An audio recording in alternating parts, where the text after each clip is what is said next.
বুদ্ধ জয়ন্তীর পুণ্যতিথিতে steps of journey YouTube চ্যানেলের পক্ষ থেকে আজ আপনাদের জন্য নিবেদন একটি নীতি শিক্ষামূলক গল্পের।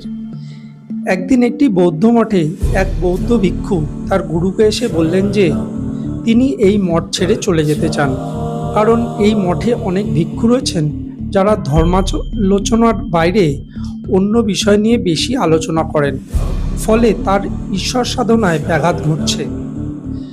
গুরু তার শিষ্যের কথা শুনে মৃদু হেসে তাকে বললেন, আমি তোমাকে এই মঠ ছেড়ে অন্য মঠে যাওয়ার অনুমতি দেব, কিন্তু তার আগে তোমাকে একটি কাজ করে দেখাতে হবে।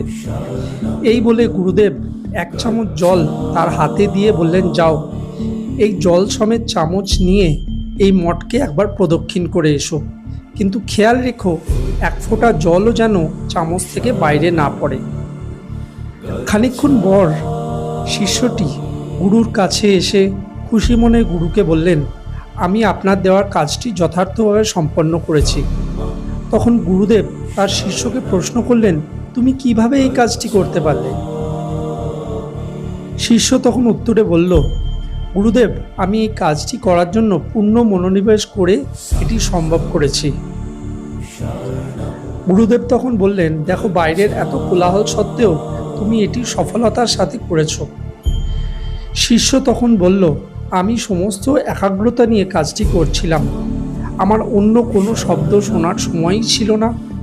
শিষ্যের কথা শুনে গুরুদেব বললেন, তুমি যদি প্রকৃতই ঈশ্বর সাধনা করতে চাও তাহলেও কোনো বাধাই তোমাকে প্রতিহত করতে পারবে না।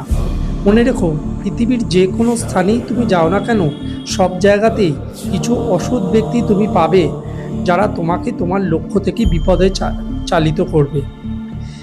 কিন্তু তুমি যদি নিজের লক্ষ্যে এবং কর্তব্যের প্রতি অবিচল হও, তাহলে পৃথিবীর কোনো শক্তি তোমাকে বিপদে চালিত করতে পারবে না।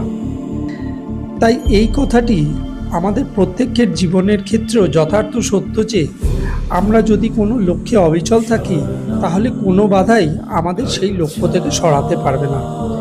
যে কোনো ব্যক্তির বা বিষয়ে সমালোচনা করা অত্যন্ত সহজ। আমাদের সবার মধ্যেই কোনো না কোনো গুণের অভাব আছে। আমরা কেউই সব গুণের অধিকারী নই, আর আমরা কেউই কিছু না কিছু ভুল করে থাকি। আর এই সব ভুল থেকেই আমরা আমাদের লক্ষ্যের সঠিক পথ খুঁজে পাই। তাই আমরা যখন প্রতিদিনের জীবনে বা সোশ্যাল মিডিয়াতে এমন মানুষ দেখি যাদের আমাদের পছন্দ হয় না, মনে রাখবেন, আপনার হাতেই সেই শক্তি আছে যে আপনি সেই বিষয়টি বা সেই সময়টি কিভাবে মোকাবিলা করবেন। এসব ক্ষেত্রে আপনার ইতিবাচক চিন্তা, আপনার জীবনের লক্ষ্যই আপনাকে সঠিক পথে চালিত করবে। আজকের পর্বটি দেখার জন্য আপনাদের অনেক অনেক ধন্যবাদ। নমস্কার।